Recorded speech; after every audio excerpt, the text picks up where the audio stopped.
Frame by frame के इस episode में चढ़ेगा खिलाड़ी का खुमार, क्योंकि इस कहानी का नायक है अक्षय कुमार।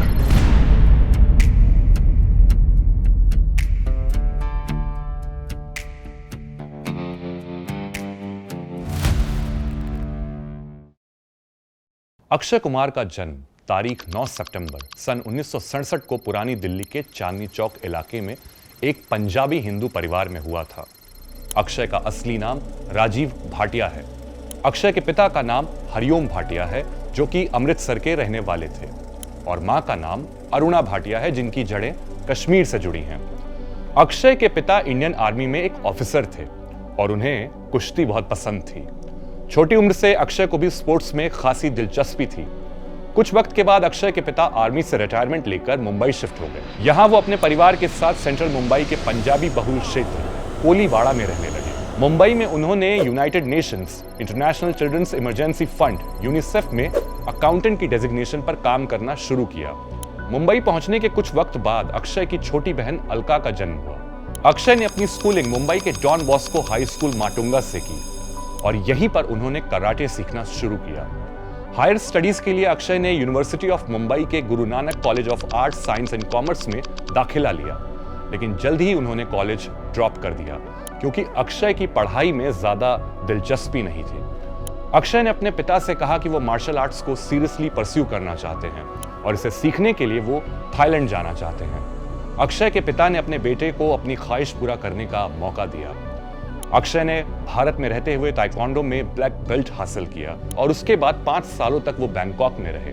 यहाँ उन्होंने मार्शल आर्ट्स सीखने के साथ साथ कुछ होटल्स और रेस्टोरेंट्स में बतौर शेफ और वेटर भी काम किया। थाईलैंड से लौटने के बाद अक्षय ने कोलकाता में एक ट्रैवल एजेंसी में काम किया। अक्षय ने दिल्ली में ज्वेलरी बेचने का भी काम किया है। फिर मुंबई में आपने मार्शल आर्ट्स सिखाना शुरू किया। इन क्लासेस में उनके एक स्टूडेंट ने अक्षय की अच्छी फिजिक और उनके लुक्स की वजह से उन्हें मॉडलिंग करने की सलाह दी। अक्षय ने इस सलाह पर अमल किया। इसकी वजह से उन्हें एक फर्नीचर शोरूम के लिए मॉडलिंग करने का मौका मिला और मॉडलिंग के इस असाइनमेंट को अक्षय एक हादसे का नाम देते हैं, जहां उन्हें यह महसूस हुआ कि इस पेशे में पैसा बहुत है। यह किस्सा सन 87 से 88 के आसपास का है। उन दिनों अक्षय पूरे महीने मार्शल आर्ट्स सिखाकर 5 से 6 हजार रुपए कमाया करते थे और यहाँ महज 2 घंटे में एक लड़की के साथ कुछ तस्वीरों में पोज करने के लिए उन्हें 21,000 रुपयों का चेक मिला। अक्षय ने अपना पहला पोर्टफोलियो तैयार करवाने के लिए फेमस फैशन फोटोग्राफर जयेश सेठ के असिस्टेंट के तौर पर 18 महीनों तक काम किया। जयेश उस वक्त के सभी बड़े स्टार्स मसलन रेखा, जैकी श्रॉफ, गोविंदा और संगीता बिजलानी का फोटोशूट किया करते थे। एक दिलचस्प किस्से का जिक्र करते हुए अक्षय कहते हैं, गोविंदा जी मुझे याद हैं, फोटो खींचने के बाद शाम को उनको सारी तस्वीरें दिखानी पड़ती थी, तो देखते वक्त उन्होंने मुझे देखा और कहा, ओए चिकने, तू हीरो क्यों नहीं बनता? बेटा हीरो बन, हीरो। गोविंदा की ये बात फोटोग्राफर जयेश के कानों तक भी पहुंची थी, जिसके बाद उन्होंने मुफ्त में अक्षय के पोर्टफोलियो को शूट कर दिया था। साल 1987 में अक्षय ने प्रोमिनेंट फिल्ममेकर महेश भट्ट की फिल्म आज में एक कराटे इंस्ट्रक्टर का महज 16 सेकंड्स का रोल किया। इस फिल्म में अक्षय का एक भी क्लोजअप शॉट नहीं था। इस फिल्म में वो अपने असली नाम राजीव भाटिया के साथ नजर आए थे। इस फिल्म में Kumar Gaurav main character play कर रहे थे और उनके कैरेक्टर का नाम भी अक्षय था। ये नाम राजीव को बहुत पसंद आया और आगे चलकर इसी नाम को राजीव ने अपना स्क्रीन नेम अक्षय कुमार बना लिया। एक दिन अक्षय को बैंगलोर में एक मॉडलिंग असाइनमेंट के लिए सुबह 6 बजे की फ्लाइट पकड़नी थी, लेकिन गलती से उन्हें लगा कि फ्लाइट शाम 6 बजे की है। जब वो मुंबई एयरपोर्ट पहुंचे तब उन्हें अपनी गलती का एहसास हुआ। अक्षय ने माफी मांगने के लिए एडवर्टाइजिंग एजेंसी को फोन किया। तब एजेंसी ने अक्षय को असाइनमेंट से ही निकाल दिया। एजेंसी ने अक्षय को डांटते हुए कहा कि अब उन्हें मुंबई में भी कभी काम नहीं मिलेगा, क्योंकि वो बहुत ही अनप्रोफेशनल हैं। आंखों में आंसू लिए अक्षय अपने पोर्टफोलियो की तस्वीरें अपने हाथों में लिए नटराज स्टूडियो के पास से गुजर रहे थे। वहां एक मेकअप मैन की नजर अक्षय पर पड़ती है। उसने देखा कि अक्षय अपने पोर्टफोलियो की तस्वीरों को बेहद मायूस नजरों से देख रहे हैं। उस मेकअप मैन को उन पर दया आ गई और उसने अक्षय से उनकी सारी तस्वीरें मांगी। वो तुरंत सारी तस्वीरों को लेकर स्टूडियो के अंदर चला गया। उसने वो तस्वीरें लव इन टोक्यो और जुगनू जैसी मशहूर फिल्मों के प्रोड्यूसर और डायरेक्टर प्रमोद चक्रवर्ती को दिखलाईं। इसके बाद जो हुआ वो किसी चमत्कार से कम नहीं था। प्रमोद ने अक्षय को अपनी अगली फिल्म दीदार के लिए अदाकारा करिश्मा कपूर के साथ साइन कर लिया। अक्षय ये मानते हैं कि उस दिन उनकी फ्लाइट का छूटना उनके करियर का सबसे बड़ा टर्निंग पॉइंट था। हालांकि फिल्म दीदार प्रोडक्शन में लंबे वक्त तक रहते हुए अक्षय की 5वीं रिलीज्ड फिल्म बनकर दर्शकों के सामने आई। 90 के दशक की शुरुआत हुई थी। 1991 में इंडिया की इकोनॉमी में स्ट्रक्चरल एडजस्टमेंट्स हुई। ये इकोनॉमिक लिबरलाइजेशन था। इसका ऑब्जेक्टिव भारत की अर्थव्यवस्था को ज्यादा मार्केट ओरिएंटेड और कंजम्पशन ड्रिवन बनाना था। इस रिफॉर्म की झलक हमें फिल्मों में भी दिखने लगी। 1991 से पहले हमारी फिल्मों का नायक लीगल और पॉलिटिकल सिस्टम से जूझ रहा था। वो नायक कभी अमिताभ बच्चन और कभी सनी देओल की शक्ल में एंग्री यंग मैन की फॉर्म लेकर हमारे सामने आ रहा था और इकोनॉमिक लिबरलाइजेशन के जरिए सरकार लोगों का भरोसा गवर्नमेंट इंस्टीट्यूशन में दोबारा कायम करने की कोशिश कर रही थी। इस वक्त आमिर खान, सलमान खान, शाहरुख खान, अजय देवगन, सुनील शेट्टी और अक्षय कुमार जैसे स्टार्स ने फिल्मों में डेब्यू किया। अक्षय की पहली फिल्म थी 1991 में आई सौगंध, लेकिन उनके करियर का सबसे बड़ा ब्रेक थ्रू साबित हुई 1992 में आई अब्बास मस्तान की सुपरहिट फिल्म खिलाड़ी। इस फिल्म ने अक्षय को हिंदी फिल्मों में एक ऐसे आउटसाइडर की तरह प्रेजेंट किया जिसमें लोगों को एक सेल्फ मेड स्टार नजर आया। अक्षय की फिजिकल फिटनेस और उनका डिसिप्लिन्ड और फियरलेस अप्रोच दर्शकों को बहुत ही अपीलिंग लगा। जैसा कि फिल्म का नाम था, खिलाड़ी, एक आइकॉन के तौर पर लोगों को अक्षय में एक खिलाड़ी, एक सर्वाइवर, एक चैंपियन दिखा जो किसी भी सिचुएशन में हार नहीं मानता। वो बहुत ही ग्रेसफुली सारे चैलेंजेस को हैंडल करके खेल में बना रहता है और आखिर में जीत भी जाया करता है। इस फिल्म के बाद ये टाइटल खिलाड़ी अक्षय कुमार की पब्लिक इमेज में उनकी शख्सियत का दूसरा नाम बन गया। इसके बाद ऑडियंसेस के दिलों में अपनी जगह और भी मजबूत करते हुए अक्षय मोहरा, ये दिल लगी, मैं खिलाड़ी तू अनाड़ी, सबसे बड़ा खिलाड़ी और खिलाड़ियों का खिलाड़ी जैसी सुपरहिट फिल्म्स में नजर आए। अक्षय के फिल्मों की मास अपील आहिस्ता आहिस्ता बहुत स्ट्रांग हो गई थी, लेकिन अभी भी उनकी गिनती सीरियस एक्टर्स की फहरिस्त में नहीं होती थी। उनकी फिल्मों में उनका एक्शन लोगों को बहुत अच्छा लगता था, लेकिन एक एक्टर के तौर पर उनकी रेंज अभी तक किसी को नजर नहीं आई थी। अक्षय को इस बात का एहसास था कि हिंदी फिल्म इंडस्ट्री में लोग उन्हें एक अभिनेता के तौर पर कमतर आंकते हैं। खिलाड़ी के नाम से बनी अक्षय की सारी फिल्मों की कड़ी में अगली फिल्म साल 1997 में आती है। यह फिल्म थी डेविड धवन की डायरेक्टोरियल मिस्टर एंड मिसेस खिलाड़ी। हालांकि यह फिल्म कमर्शियली बहुत ज्यादा सक्सेसफुल नहीं हुई थी, मगर इसमें दर्शकों को एक्टर अक्षय कुमार की रेंज की पहली झलक दिखाई देती है। इसमें अक्षय कॉमेडी करते नजर आए।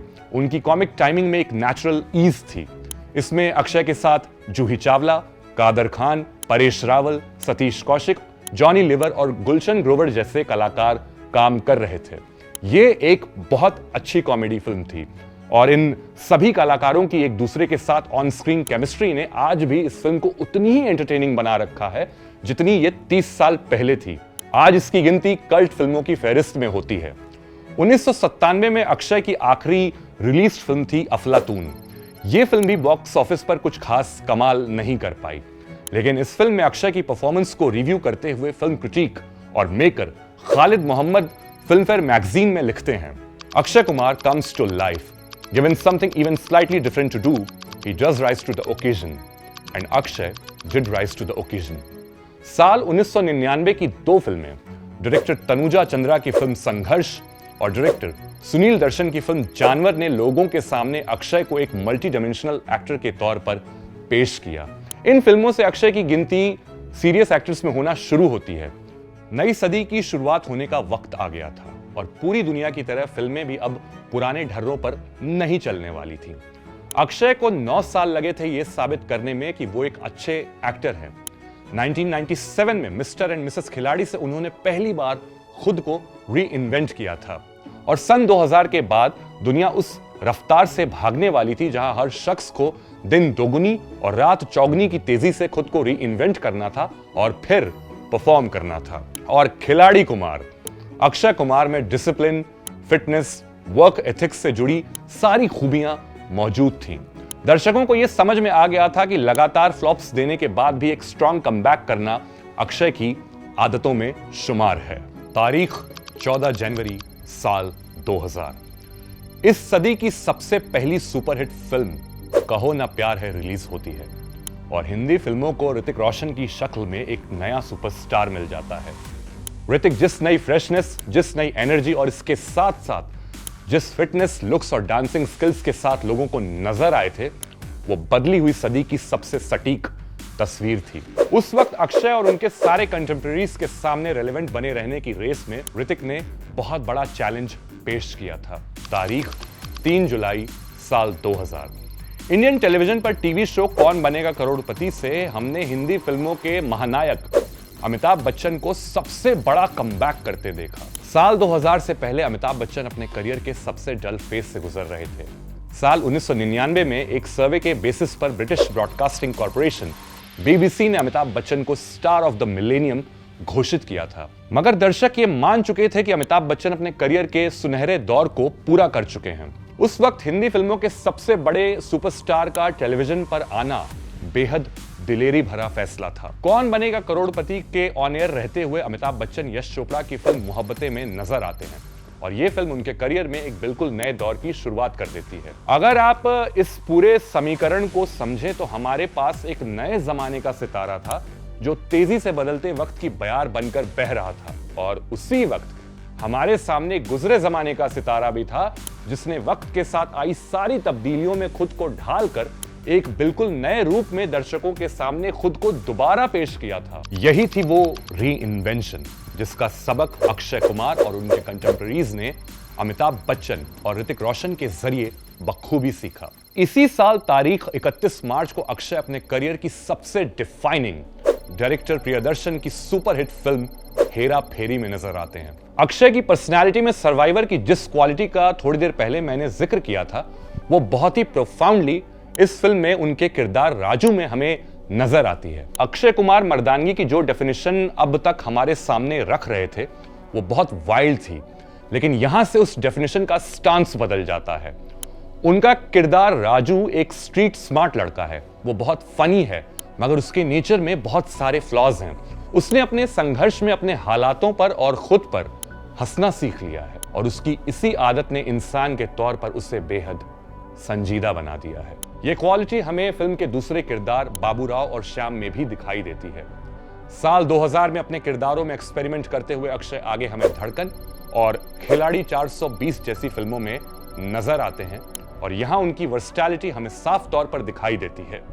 इसी दौरान अक्षय ने 17 जनवरी साल 2001 को अपने टाइम की मशहूर एक्ट्रेस और अब ऑथर ट्विंकल खन्ना से शादी की और फिर साल 2001 से 2006 तक हम अक्षय कुमार को अपने करियर के सबसे बेहतरीन दौर में स्टार से सुपरस्टार बनते देखते हैं।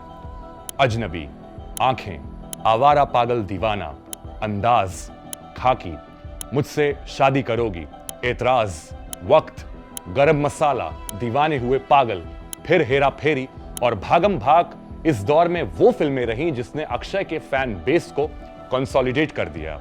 साल 2007 ने फिल्म नमस्ते लंदन, हे बेबी, भूल भुलैया और वेलकम से अक्षय को सुपरहिट मशीन बना दिया। प्रियदर्शन, राजकुमार संतोषी, डेविड धवन, अनीस बाज़मी और विपुल शाह जैसे निर्देशकों के निर्देशन में अक्षय कुमार सुपरस्टार बनकर दर्शकों से बहुत डीपर लेवल पर कनेक्ट कर रहे थे।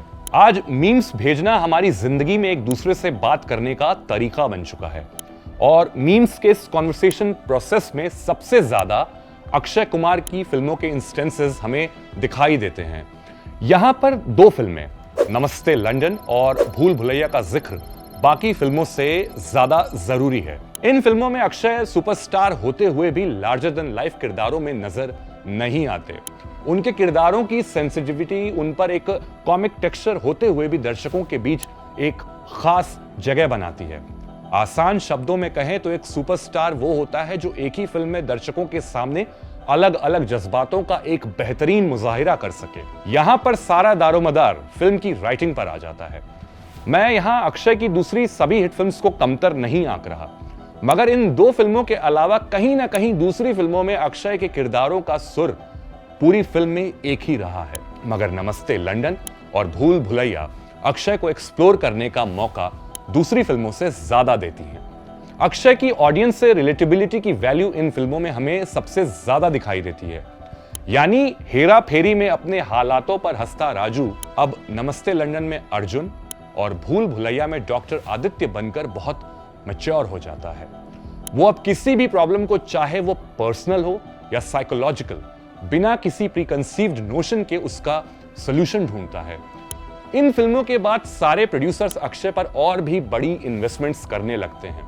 साल 2008 से 2011 तक अक्षय 17 फिल्मों में नजर आते हैं, जिनमें से सिंह इज किंग, दे दनादन, हाउसफुल, खट्टा मीठा, पटियाला हाउस और देसी बॉयज दर्शकों को पसंद आती हैं। लेकिन बाकी फिल्मों का बिजनेस अक्षय कुमार की स्टार पावर की एक्सपेक्टेशन से बहुत नीचे रहता है। साल 2012 अक्षय फिल्म राउडी राठौड़ से एक बार फिर जबरदस्त कमबैक करते हैं। एक्शन फिल्मों के बाद एक पूरे दशक कॉमेडी में धमाल मचाने के बाद अक्षय फिर से अपनी फिल्मों की चॉइसेस में शिफ्ट लेते हैं। साल 2013 की फिल्म स्पेशल 26 के बाद अक्षय की फिल्मों में कमर्शियल एंगल्स के साथ साथ सोशल एंगल्स भी बहुत प्रोमिनेंटली नजर आने लगते हैं। अक्षय की फिल्में अब विभिन्न सामाजिक मुद्दों को बहुत खुले तौर पर हमारे सामने रखने लगती हैं। Baby, Gabbar is back, airlift, Rustam, jolly LLB 2, toilet एक प्रेम कथा, पैडमैन, केसरी और गुड न्यूज, ये फिल्में एंटरटेनमेंट के लेवल पर हाई होने के साथ साथ मैसेजिंग के लेवल पर भी बहुत हाई थीं। इन फिल्मों में दर्शकों को अक्षय की सोशियो पॉलिटिकल सेंसिबिलिटी के बारे में भी पता चलता है। इनमें अक्षय के किरदारों का पॉलिटिकल स्टैंड पॉइंट दर्शकों के सामने आता है। यहां अक्षय के किरदार एंटी एस्टैब्लिशमेंट एरा के एंग्री यंग मैन की तरह सिस्टम को चैलेंज करने की बजाय हमारे देश के सिस्टम को सपोर्ट करते नजर आते हैं।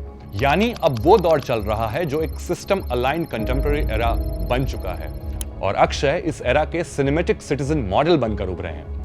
वो एक प्रोडक्टिव सिटीजन को रिप्रेजेंट करते हैं। बेबी और एयरलिफ्ट जैसी फिल्मों ने पेट्रियोटिज्म और नेशनल प्राइड को सेंटर स्टेज में रखा है। टॉयलेट एक प्रेम कथा और पैडमैन जैसी फिल्मों ने सैनिटेशन के कॉन्सेप्ट को एक्सप्लोर किया है। यहां दिलचस्प यह है कि ये फिल्में उस वक्त रिलीज हुई जब हमारी गवर्नमेंट इन मुद्दों पर खुलकर बात कर रही थी।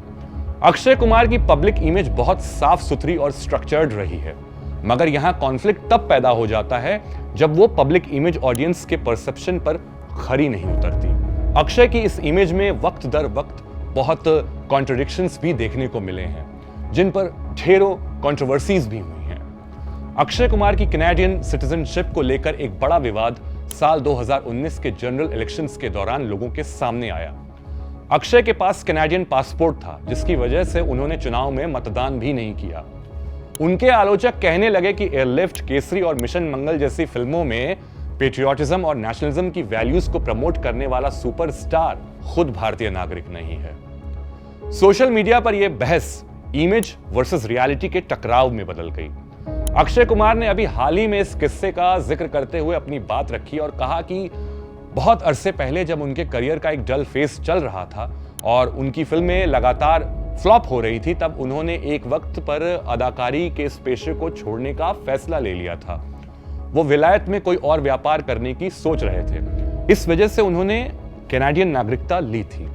हालांकि अक्षय ने बाद में तारीख 15 अगस्त साल 2023 को आधिकारिक रूप से भारतीय नागरिकता प्राप्त कर ली है।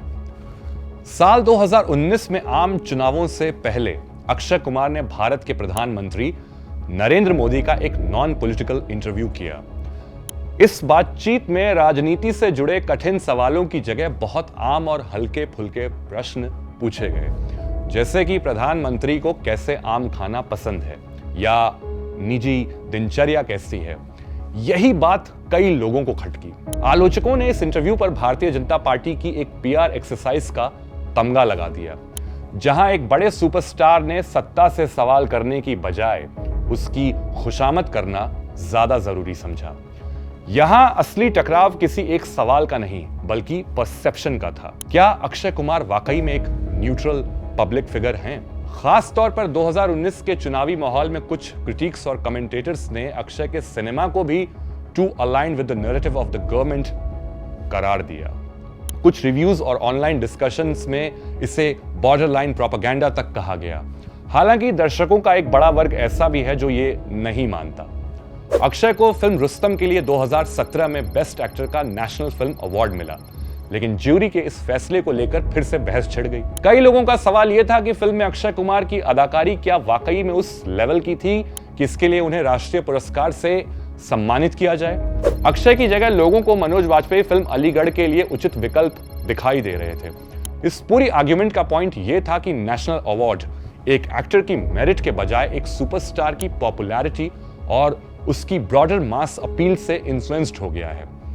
यह मुद्दा डिजर्विंग वर्सेस सेलेक्टेड की बहस में बदल गया, जहां कई लोगों को लगा कि मनोज वाजपेयी की अक्षय से बेहतर परफॉर्मेंस को नजरअंदाज किया गया है। इस कंट्रोवर्सी ने अवार्ड सिलेक्शन प्रोसेस पर भी सवाल खड़े कर दिए। हमारे बड़े बुजुर्गों ने कहा है, लफ्ज जुबान से निकला, समझो तीर कमान से निकला, अब वापस नहीं आएगा। साल 2018 में अक्षय ने एक इवेंट में स्वस्थ भारत के आइडिया को प्रमोट करते हुए उन सभी सुपरस्टार्स को खुलकर क्रिटिसाइज किया जो पान मसाला के एड्स में नजर आते हैं। साल 2022 खुद अक्षय कुमार पान मसाला ब्रांड विमल पान मसाला के एड्स में नजर आते हैं और यही एक बड़ा परसेप्शन कॉन्फ्लिक्ट क्रिएट हो जाता है। यह वही सुपरस्टार था जो टॉयलेट एक प्रेम कथा और पैडमैन जैसी फिल्मों के जरिए सोशल अवेयरनेस, हाइजीन और हेल्थ इश्यूज पर बात करता था। वो अब एक ऐसे प्रोडक्ट को एंडोर्स कर रहा है जो इंसान की सेहत के लिए सबसे बड़ा खतरा माना जाता है। अक्षय के इस फैसले पर सिर्फ उनके क्रिटिक्स ही नहीं बल्कि उनके फैंस ने भी बहुत सवाल उठाए। सवाल यह था कि एक सोशली रिस्पॉन्सिबल इमेज रखने वाला एक्टर ऐसे ब्रांड से कैसे जुड़ सकता है। यह मुद्दा वैल्यूज वर्सेस चॉइसेस के टकराव की शक्ल में उभरा। बढ़ते दबाव के बीच 20 अप्रैल 2022 को अक्षय कुमार ने पब्लिक अपॉलॉजी जारी की। इसमें उन्होंने अपने फैंस से माफी मांगी और एड से खुद को अलग करने का फैसला ले लिया। साल 2009 में अक्षय और उनकी पत्नी ट्विंकल खन्ना से जुड़ा एक इंसिडेंट लैक्मे फैशन वीक के दौरान काफी कंट्रोवर्शियल हो गया। अक्षय रैंप वॉक करते हुए ऑडियंस में बैठी अपनी पत्नी ट्विंकल के पास पहुंचते हैं और ट्विंकल उनकी जीन्स के बटन को खोल देती हैं।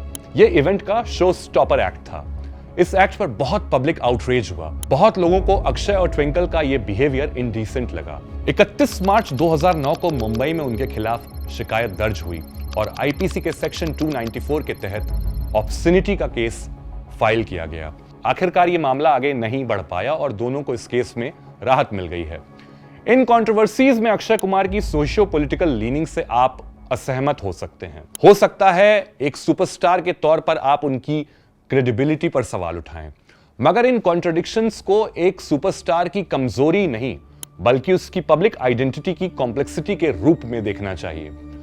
अक्षय कुमार के केस में यही कॉम्प्लेक्सिटी उनकी लॉन्जेविटी और रेलेवेंस को भी डिफाइन करती है। उन्होंने अपने नेचर के फ्लॉ को अपने करियर की शुरुआत से सेलिब्रेट किया है। एक कल्चरल आइकॉन होने के नाते वो दर्शकों को वक्त के साथ इवॉल्व होता हुआ मिडिल क्लास से ताल्लुक रखता एक आम आदमी नजर आते हैं। पॉलिटिकल लेवल पर वो एक नागरिक दिखाई देते हैं जो लोगों की चुनी हुई सरकार का समर्थन करते हैं। साइकोलॉजिकल लेवल पर उनकी शख्सियत बहुत डिसिप्लिन्ड और अडेप्टेबल है और फिलोसॉफिकली अक्षय कर्म करने में विश्वास रखते हैं। साल 2020 में कोरोना के बाद अक्षय एक दफा फिर अपने करियर में डल फेज से गुजर रहे हैं। इन 5 सालों में वो 20 से ज्यादा फिल्मों में नजर आ चुके हैं, मगर इनमें से महज 3 से 4 फिल्में ही कामयाब हो पाई हैं। ऑडियंसेस उनकी फिल्म चॉइसेस और अपने कैरेक्टर्स में उनकी इन्वॉल्वमेंट पर भी सवाल उठा रही है। ये इसलिए है क्योंकि अक्षय कुमार का फैन बेस बहुत स्ट्रांग है। इसका नमूना हमने अभी भूत बंगला के रिलीज के वक्त देखा है। काफी वक्त बाद उनकी कोई फिल्म बॉक्स ऑफिस पर अच्छा बिजनेस कर रही है। मेरा एक खास दोस्त जो कि अक्षय कुमार का एक बहुत बड़ा फैन है, उसका कहना है कि साल 2000 से 2010 तक अपनी कॉमेडी फिल्मों से अक्षय ने सोसाइटी के ह्यूमर को इंस्पायर किया है, मगर अब उनकी फिल्मों की लेजी राइटिंग की वजह से दर्शकों पर अक्षय का असली असर नहीं पड़ रहा। उनकी जो कॉमेडी बहुत ही सिचुएशनली फनी लगा करती थी, वो अब फोर्स्ड नजर आ रही हैं। इसे नकारा नहीं जा सकता कि ऑडियंस की फीलिंग की रिस्पेक्ट करते हुए अक्षय को अपनी चॉइसेस को रिकंसिडर करने की जरूरत है, मगर अक्षय ने हमेशा ऐसे फेजेस के बाद ऑडियंसेस को सरप्राइज किया है और इस वक्त भी अक्षय उसी कगार पर खड़े हैं और ये एक अच्छी खबर है। अक्षय कुमार की कहानी में फिलहाल इतना ही। अगर आपको ये वीडियो पसंद आई है तो इसे लाइक करिए, इसे शेयर करिए और कमेंट सेक्शन में जाकर हमें ये जरूर बताइए कि आने वाले एपिसोड्स में आप किस सितारे की कहानी को सुनना पसंद करेंगे। कैमरे पर इसे हमारे लिए रिकॉर्ड कर रहे हैं हमारे साथी मिस्टर फरहान हैदर और अहमद अब्बास, और आप देख रहे हैं जेस्ट।